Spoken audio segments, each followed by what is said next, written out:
আসসালামু আলাইকুম এভরিওয়ান। পদ্মা ডালে সবাইকে স্বাগতম। দেশ ও দেশের বাইরে যে যেখান থেকে আমার ভিডিও দেখছেন আশা করি সবাই ভালো আছেন। আলহামদুলিল্লাহ আমরাও ভালো আছি। আজকে ভিডিওটা সকাল ১০টা থেকেই শুরু করেছি।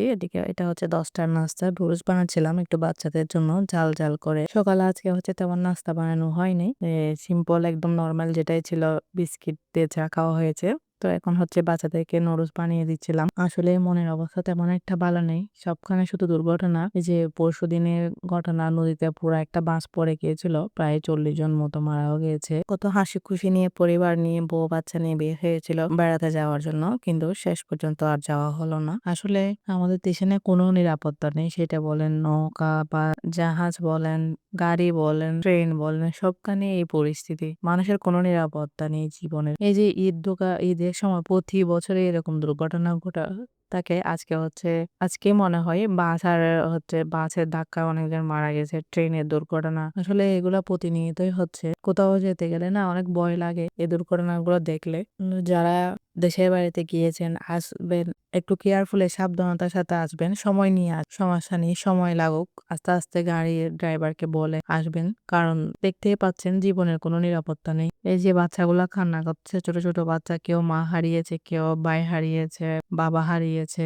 এগুলো দেখলে না কিছু বলার ভাষায় থাকে না। এদিকে ডিম সিদ্ধ দিয়েছি নুডলসের পাশাপাশি। এখন নুডলস গুলা বেড়ে বাচ্চাদেরকে দিয়েও দিব। যেহেতু ওরা পড়তে বসে গেছে, সামনে পরীক্ষা আমার ছেলের। তো নাস্তা রেডি করে টেবিলে দিয়ে আসবো। কারণ নাস্তা করতে ডাকলে না পড়ার জন্য আরো ১ ঘন্টা টাইম ফেলে দেবে। এদিকে ঘুরবে, নাস্তা করবে, এভাবে চলবে। তো তার কারণে আমি নাস্তা রেডি করে ডাকি না, পড়ার টেবিলেই দিয়ে আসি। যেন ওকে উঠে আসতে না হয়। ওখানে খেয়ে পানিও দিয়ে আসি, খেয়ে তারপর আমি নিয়ে আসি ও যেন পড়ার টেবিলে থাকে পড়ে। তো আমি নুডলস সবগুলা রেডি করে নিয়েছি। এখন ওদের টেবিলে নিয়ে এসেছি পড়ার টেবিলে ও রুমে। তো ওকে বলতেছি নাস্তা নিয়ে নাও। তোমরা খেয়ে নাও, আমিও খেয়ে নেবো সাথে। তারপর দুপুরে রান্না কাজগুলা সেরে নেব।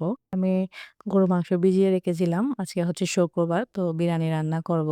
আসলে ঈদের পর থেকে না বাসার সবাই বেশিরভাগ অসুস্থ, জ্বর, গলা ব্যথা, যার কারণে বাচ্চাদের জন্য একটু মিষ্টি তারপর হালুয়া কিছুই বানাতে পারতেছি না। ঈদের দিন যা বানিয়েছি শরীরে একদম ক্লান্ত লাগতেছে, শুয়ে সময়টা কাটাচ্ছে কোনো মতে নামাজ পড়ে। তো বিরিয়ানির জন্য অফ-ক্যামেরায় আমি মাংসগুলা কেটে আলু কেটে পেঁয়াজ টমেটো সব রেডি করে রেখেছিলাম। আজকের বিরিয়ানিটা আমি প্রেসার কুকারে বানাচ্ছি। কারণ তাড়াতাড়িও হবে। তার সাথে আজকে শুক্রবার যেহেতু জুমার নামাজ বাচ্চারা জুমার নামাজে যাবে। আমিও নামাজের জন্য আগেভাগে রেডি করে নিচ্ছি। প্রেসার কুকারে দিলে কি হয় গ্যাসও কম লাগে, সময়ও তাড়াতাড়ি হয়ে যায়। তো আমি মাংস কষিয়ে নিচ্ছি এখানে। পেঁয়াজ, রসুন, আদা সবকিছু দিয়ে দিয়েছিলাম। তো মাংসটা বসিয়ে দিচ্ছি। দিয়ে এখন কিচেনের টুকটাক কাজ করে গোসলের জন্য চলে যাব। তো গোসল করে এসে নামাজের জন্য রেডি হয়ে গেছে। জোহরের নামাজটা আদায় করে নিচ্ছি। দেখা যায় আজানের সাথে সাথে নামাজে দাঁড়িয়ে গেলে না ভালো লাগে, দেরি হলে যে একটু আলসেমি ধরে যায়। তো আজকে শুক্রবার নামাজ শেষ করে সূরা কাহাফ পড়তে বসেছিলাম। চেষ্টা করি প্রতি শুক্রবারে নামাজের আগে বা পরে সূরা কাহাফটা পড়ার জন্য, এবং বাচ্চাদেরকেও সাথে নিয়ে বসে পড়াই। ওদেরকেও আমার বড় ছেলে মেয়ে দুজনেই পড়ে, ছোটরা এখনো কোরআন শেষ করে নাই।